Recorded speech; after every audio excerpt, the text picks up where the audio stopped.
بحث مسائل مربوط به مهاجران توجیک که در این اواخر در روسیه به موج بی‌سابقه تعقیب و تهدید روبرو شدند بالاخره تا به سطح عالی رسید و روز 3 مای در گفتگوی تلفنی سران دو کشور ولادیمیر پوتین و امامعلی رحمان مورد بررسی قرار گرفت. این نخستین صحبت تلفنی رهبران دو کشور در پی موج نو توجیک‌ستیزی است که در روسیه چندین وقت باز اوج گرفته است. معلوم نیست که این زنگ تلفنی بین کرمل و قصر ملت با ابتکاری که صورت گرفته است. کرمل گفت در صحبت تلفنیشان پوتین و رحمان در فضای کاری و سازنده دایر به بعضی از موضوعهای جوری دو جانبه از جمله همکاری‌ها در راه مبارزه با ضد خطرهای عملهای تروریستی و ساحه مهاجرت گفتگو کردند. سامانه رسمی پرزیدنت تاجیکستان نیز خبر داد که مسائل همکاری در ساحه مهاجرت کاری به طور مفصل محاکمه گردیدند.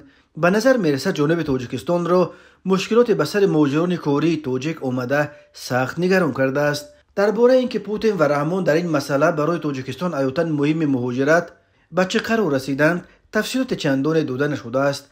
تنها در گزارش خدمات مطبوعات پرزیدنت تاجیکستان در این باره خیلی کوتاه چنین نوشتند: موافقه حاصل شد که به اداره‌های صحافی جانب‌ها اوید به بیشتر فعال گردانیدن کار در این سمت دستورهای دخل داده شوند.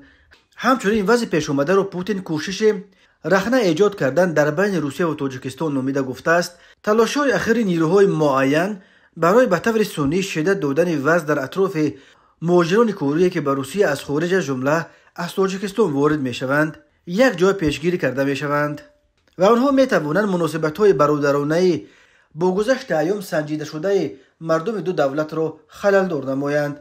بنا به اطلاع رسمی پوتین و رحمان همچنین مسائل همکاری‌های تنگاتنگ ساختارهای حفظ حقوق و خدمات مخصوص جهت مبارزه با تروریسم، اکستریمیسم و جنایت‌های متشکلانه فراملی را بررسی و اوید به مسائل علیحده روزنامه بین المللی و منطقوی تبادل افکار انجام دادند. درباره اینکه سخن درباره کدام مسائل علیحده می رود یگان جزئیات داده نشده است. همچنین گفته می شود که جانب‌ها در برابر این جدول ملاقات‌های نزدیک دو جانبه را نیز هماهنگ کرده و پوتین رسما امامعلی رحمان را برای اشتراک در نشست غیر رسمی سران کشورهای اسنگ و چهاربینی‌ها به مناسبت روز غلبه که هفته آینده در شهر مسکو برگزار خواهد شد دعوت کرده است.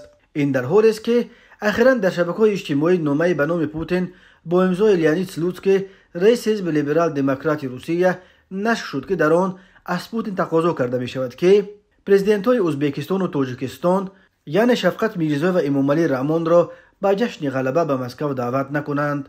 روز 2 مای سلوتسکی امضا کردن نامه به چنین مضمون و فرستادن آن به پوتین را رد کرد و آن را فیک خواند.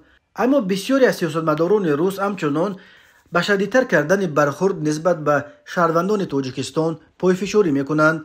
از جمله رئیس سابق شورای فدراسیون سرگئی میرونوف روز 3 مای سال 2024 ساعت قبل از صحبت تلفنی پوتین و رحمان دیگر باره پیشنهاد جاری کردن ویزا بین روسیه و تاجیکستان را در بین گذاشت. فشارها به مهاجران تاجیک در روسیه بعد حمله خونین تروریستی روز 22 مارس سال 2024 در تالار کنسرت‌های کروکوس سیتی هال در شهر کراسنogorsk در کنار مسکو افزایش یافت.